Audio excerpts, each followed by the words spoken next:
শহীদদের রক্ত কখনো বৃথা যায় না। সন্তান হারানো মা, ভাই, পিতা, স্বজনরা যেভাবে অশ্রুসিক্ত হয়ে তাদের স্মৃতিচারণ করলেন, আপনজন হারাবার, পঙ্গু হবার, চোখ হারাবার যে মর্মস্পর্শী বেদনা বিধুর, তাদের হৃদয়ের যে সমস্ত আকুতি তারা ব্যক্ত করেছেন, পরিবেশটা অনেকটা আবেগঘন বেদনা বিধু হয়ে উঠেছে। আমরা সবাই কিন্তু মর্মাহত। শহীদদের যে আবেগ, যে কষ্ট, যে মান অভিমান, চাওয়া পাওয়ার যে প্রসঙ্গ আপনারা তুলেছেন, আশ্বস্ত করতে চাই আপনারা হতাশ হবে না, নিরাশ হবেন না। শহীদদের রক্ত কখনো বৃথা যায় না।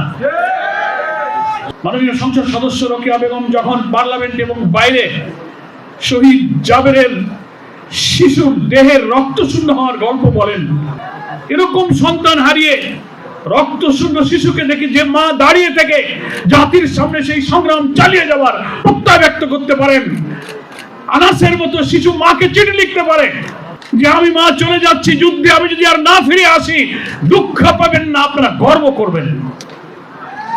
জাবের ইব্রাহিমও বলেছে তার মাকে, স্বজনকে, যে আমাকে হেলমেট পরিয়ে দাও, আমি যুদ্ধে যাব। যে দেশের কোন আন্দোলনের শিশুদের মধ্যে ফ্যাসিস্ট, কর্তৃত্ববাদী, অত্যাচারী, জালেমের বর্বরতা, নিষ্ঠুরতা শিশুদের হৃদয় এরকম নাড়া দিতে পারে, সেই রক্ত কোনোদিন বৃথা যেতে পারে না। আমরা শহীদদের মাকে কথা দিচ্ছি, আপনার শহীদের সন্তানের রক্ত শূন্য যে দেহ, যে জমিনে রক্ত পড়েছে, যা আহত হয়েছে, চোখের আলো হারিয়ে এখানে কালো চশমা নিয়ে জাতিকে আলো বিতরণ করেছেন, আপনাদের সংগ্রাম আমরা বৃথা যেতে দেব না ইনশাআল্লাহ।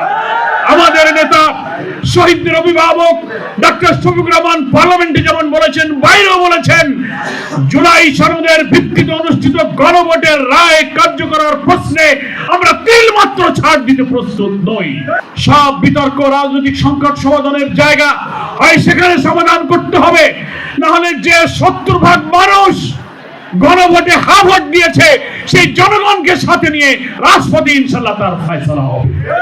ইউএফটি ফার্স্টের সাথে ট্রেড করুন যে কোনো জায়গা থেকে, ক্যাম্পাসে ক্লাসের ফাঁকে, ঢাকার জ্যামে বসে কিংবা ঘরে বসে। ট্রেডিং এখন হাতের মুঠোয়, তাই ট্রেড করুন যখন খুশি, যেখানে খুশি।